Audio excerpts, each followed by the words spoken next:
Quasimodo from the Hunchback of Notre Dame is one of those characters with a backstory that's truly heartbreaking.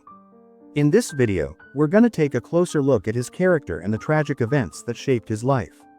His story begins with his mother, a Roma woman who was desperately seeking refuge in Paris, carrying her baby in her arms.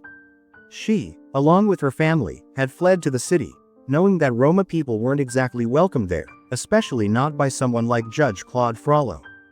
Frollo was a man known for his deep hatred and prejudice against Roma people, and he had no tolerance for them. Quasimodo's mother did everything she could to stay out of sight, trying to keep her baby safe from the eyes of those who would hurt them. But despite her best efforts, Frollo found them. He was ruthless. When he saw her, he didn't hesitate. He grabbed the baby from her arms and killed her in an instant as she tried to protect him. It was an act of violence that would change Quasimodo's life forever. When Frollo unwrapped the bundle that had been so carefully hidden in her arms, he wasn't looking for a baby. He was expecting to find something valuable, like treasure. But instead, he saw a deformed, innocent child. To Frollo, the sight of Quasimodo was enough to call him a monster. A monster. In his eyes, the child was a symbol of everything he despised, and he almost did away with him right then and there, throwing him into a well, as if the baby's life was worth nothing. But Frollo couldn't escape the guilt of what he had done. He had killed an innocent woman, and that weighed heavily on him. So, to atone for his sins, he did something unexpected. He reluctantly agreed to raise Quasimodo. But there was a condition. The child would never be seen by anyone else. Frollo insisted that Quasimodo would be hidden away in the cathedral's bell tower, out of sight, far from the rest of the world. From that point on, Quasimodo spent most of his life in isolation. His only companions were the bells he rang every day and the stone gargoyles he imagined as his friends. Even though Frollo raised him, his way of raising Quasimodo was filled with fear and control.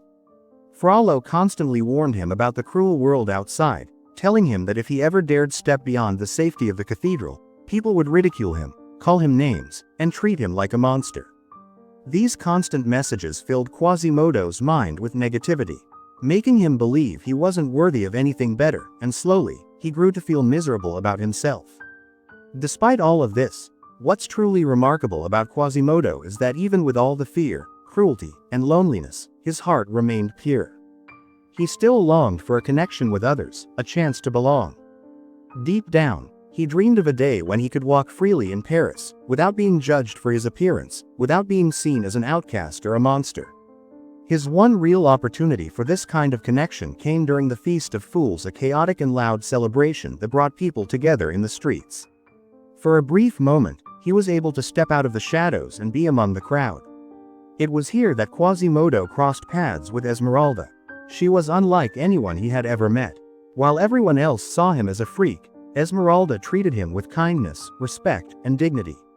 She didn't see him as a monster or an outcast, she saw him as a person deserving of compassion. This moment, small as it was, ignited a spark of hope in Quasimodo's lonely heart. But life was never easy for him, especially because of his innocent heart. When Esmeralda showed him kindness, he misinterpreted it as romantic love. He had never felt that kind of care or affection before, so when she showed him compassion, he naturally believed she might love him in return. But his hopes were crushed when Esmeralda revealed that her feelings were actually for Phoebus, not him. This left Quasimodo heartbroken, but rather than becoming bitter or angry, he handled the situation with remarkable resilience. Instead of retreating into negativity, he chose friendship over bitterness, showing just how much he had grown. His understanding of the world was maturing, and he was learning to see things more clearly, even when life hurt him. One of the most important moments in Quasimodo's journey came when he finally stood up to Frollo. Listen to me, Quasimodo. No, you listen! All my life you have told me that the world is a dark, cruel place, but now I see that the only thing dark and cruel about it is people like you. For his entire life, Frollo had controlled him with lies and manipulation, teaching him to fear the world outside and even the people in it.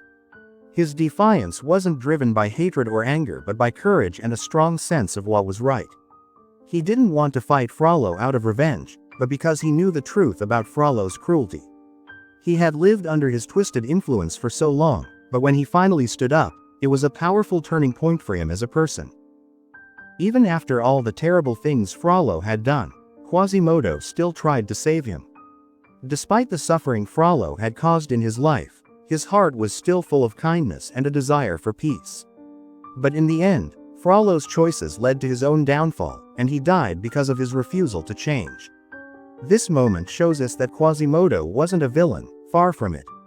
Despite everything that happened to him, despite the cruelty he faced, he never became consumed by darkness or hatred. His life wasn't easy, and it certainly wasn't perfect, but Quasimodo was still a good soul. By the end of his story, he became a hero, not because he sought out fame or recognition, but because he chose to live with love, kindness, and justice. Even after everything he endured, he remained true to his heart and showed that even in the face of darkness, it's possible to choose the light.